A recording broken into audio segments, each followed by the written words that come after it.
Tell us what happened yesterday. All right, so like a week ago, I thought I was just doing a normal podcast interview. And in the conversation, well, actually, I have to start with that. Monday, I was on a like leadership call with some leaders from Black Voices movement. Oh. They're like circuit riders. So I was just like pouring into them. And they're sharing testimonies because they're on tour, like college tour. Mm-hmm. And they share a story about a girl who's like doesn't want to pledge in a sorority. And basically her parents have disowned her because she doesn't want to pledge and are pretty much like, don't call home unless it's an emergency. That in itself should have been a red flag. For sure. So I'm like, not over something that, all right, she ain't pregnant. She ain't, you know what I'm saying? She just is making a decision that's best for her life. That's crazy. Parents. Don't call home unless it's an emergency. And so basically they were saying like, she kept saying like, I don't feel like it's what I'm supposed to do. Like, it's not for me. And they're like rejoicing on the call. So said person who's in a sorority sitting on the call like, oh, we don't do that. We don't do sororities and fraternities. Got it. So I'm just sitting there and I'm like, this is really weird. Mm-hmm. Like that this is coming up.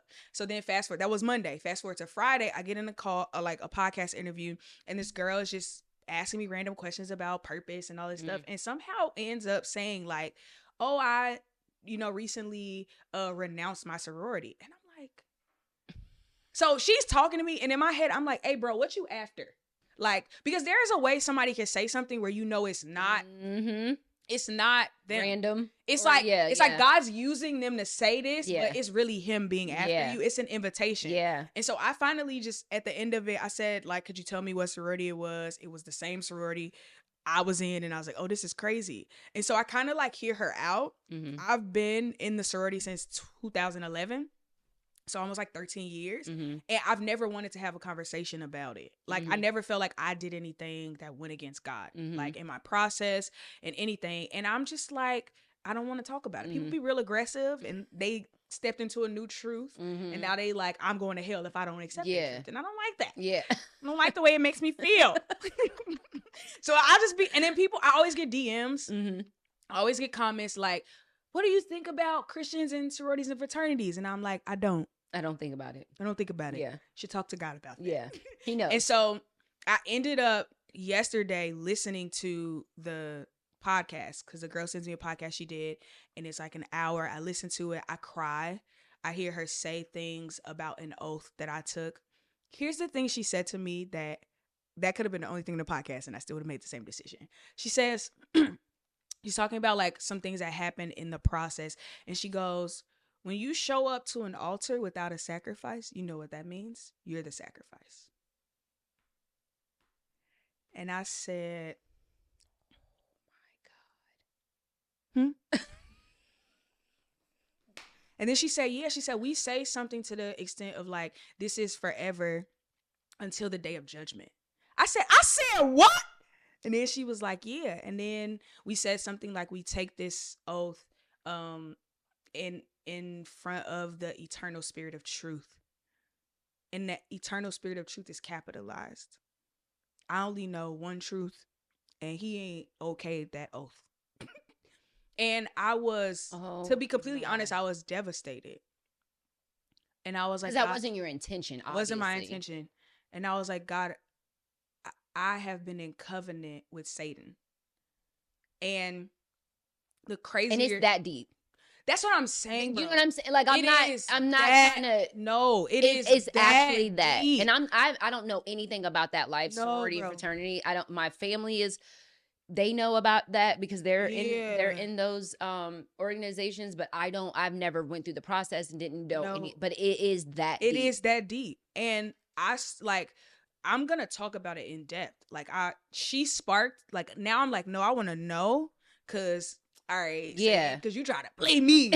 So I'm not going. Like, it's just like, and I want people to be free because I was one of those people that would be like, nah, bro, I never did anything. You did all things that went against God because he says you shall have no other God before me. It's not just the idol you resurrect by being in the organization. You literally come into you took an oath, bro. That alone, it's like, what the heck was I was so naive. But here's the kicker.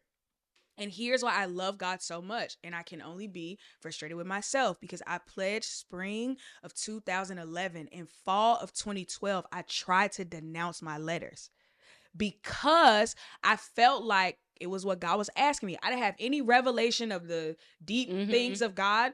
I had just got really serious about my relationship with God. And it was the first thing he asked me for. In 2012. And here I am, 12 years later. And you officially denounced. Last night with the quickness sent an email to the organization and said, I'm renouncing this because it goes against my beliefs in Jesus. Wow. And I want my name off a roll because the only book I want to be written in is the Lamb's Book of Life. I don't want to see my name nowhere else. The crazy thing is a while ago, my friend had a dream where God showed her a principality in Los Angeles, right? Within Hollywood. And she says the name and I go, whoa, that is a goddess that exists on the shield of the sorority I was in. I said, how I'm going to have authority in a city and I'm in covenant with its principality? Bro, it's that deep. It's that deep. Well, I am. To be in covenant means we became one. One. And the thing is, God honors covenants. Even if they are with another God, he honors them. No, I'm going to let you. Nah, bro. I can't do. I start, and then I sent Megan this sermon because I'm always doing that to people. And in the sermon, he was saying he was kind of calling out America. I can't wait to watch it. Our preachers are defiled, right? Bro, at first when I was watching, I was like, they sure are, child. Me too.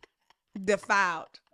I literally was on the phone with my best friend like, we've been preaching a doctrine of demons. What have we done? And I'm like, everybody asking, how did Satan get in the church? We brought him because we're in covenant with him. Because I bet you could go down the list of your pastor or a pastor you've had, and they're either a Mason or in some Black Greek letter organization. That's scary. That is scary. That is scary. And we use language like oaths and altars and eternal spirit of truth. And homegirl, that is the goddess, is supposed to be the goddess of wisdom. No, wisdom comes from one place. Okay. But the fact, and then it's like founded on Christian principles. Satan knows scriptures. Right. We shouldn't be impressed. Right. Where's Jesus in this? Right. Nah, bro. I can't. I wanted no parts with the quickness. I'm telling y'all, I listened to the podcast at 5:00. Okay. The email went out while I was waiting on the plane. Cause I don't fool with that. And I'm gonna go through some deliverance. Absolutely. For sure. I already got my mama on the phone. Hey, can you send me this prayer? And I know you got a prayer of denouncing in this book that you got. Can you take a picture of that? Send it to me. And I got to go to Chicago because I need to get some real deliverance. I'm sorry. I need it off me. I cannot play, bro. Cause lives, can you imagine? And there's a grace of God because I was not knowledgeable, but now that I am, it's like, I don't want to be imparting that into other people. Yes. Oh no, my God. bro, I can't. I just have to say, it's so courageous of you.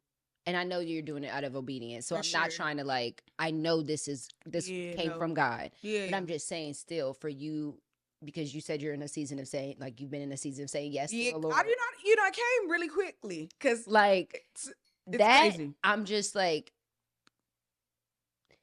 is going to help so many people who probably feel the same way towards it and don't know how to articulate it, don't know. Maybe I'm just tripping. It's not that deep. No, it is. It is that deep. Bro, here's the crazy thing. So when I was in college, we were bringing in a line. But while we're bringing in the line, I was kind of teetering on walking away. Mm-hmm. And I remember there was a girl who was in gospel choir with me. And I remember telling her, be careful what you get involved in. The nerve of me. Right? And I'm be sure. Child, she was one of the ones who told, and the line never made it through. And I was thinking about that the other day, first of all, the Lord didn't want me to be initiating anybody into anything because I don't need that blood on my hands. Mm-hmm. And I'm but the fact that it was one of the girls that I didn't have a little undercover conversation with. Child, I didn't mean in the line and I was getting kicked out of school. All right. And once again, the Lord was trying to spare me. Right. That's why I'm telling you, when it comes to obedience, you don't have a choice. You do. Death. That's the reality of it. That's the reality. It ain't always natural. It will be a spiritual one. Yep. And you wonder why you dry. And you wonder why you can't sit for 2 minutes to pray. You wonder why there's a disconnect. You wonder why you got anxiety or you depressed. Yes, all of those things. You probably are in rebellion. Wow. Because God gave you an instruction and you didn't do it. And it don't have to be this massive quit your job. It could have been, hey, that person that you don't like at your job, buy them coffee for the week. That part. And you can't do it because you in your flesh. Making decisions that only make you feel good. I'm sorry, but if you want to follow Jesus, you might want to get over that because you're probably never going to feel good about the things he asked you to do. Because do you think I wanted to get on my Instagram story last night and tell the people that I was, I didn't even see that. If I would have saw that, and I cried a little bit. And I don't cry, bro. But I literally, my heart was broken in the fact that I would take an oath against God. Oh my gosh. Like, I literally called my best friend. We talked for like an hour and she still hasn't called me back yet. She was like, this is a lot. Because you be dropping stuff on people and they don't be having the capacity. You have to ask. She didn't know what she was in for. She's also, in the process of renouncing because I didn't even call her for that. I just wanted to make sure that one dream she had was that. And then it just all spilled out. And she was like, gosh. She was like, you said what in your oath? I'm like, yeah. And then I'm like, the fact that I can't remember. That was the part that got me. I cannot remember crossing the sands. I can't remember what I said. You said you didn't remember the rituals. I didn't remember none of that. I didn't and you have to memorize it. I didn't retain any of it. I cannot remember. And I used to always say, like, that was the Lord protecting me. And it's like, no, dummy. It was Satan hiding it. Because if I would have remembered what I was pronouncing, then I would have instantly been like, oh, I got to get out of this. And I know my line sisters, I don't know if I can still call them that, being a renounced, but I'm sure they're probably gonna watch this and go, wow. So, hey, bro, let me tell you this. The same thing I said on my story. I'm not here to argue with you. Mm-hmm. I'm not. Yeah. Because when you go before Jesus, you're going to go on your own and I'm going to go on my own. And I'm telling you, I don't want covenants with Satan on my account. At all. What? Like, first of all, I'm like in my head shocked if I had got to heaven and that was on my account. I'd be like, nuh-uh, Jesus. I didn't do that. I didn't do that. And he's like, yeah, you did. You did. You did. You did that. And you missed all the warnings. And you missed all the ways I was trying to get you delivered from this. And bro, this ain't new. It's literally the Israelites. This is why they 11-day journey was 40 years. Yeah. Because they kept getting caught up in the systems of the world and what their culture around them was doing. And God's like, I'm the only God. Yeah. And Brenda, bro. I don't know why you got me here acting like this. I was supposed to be on my best behavior.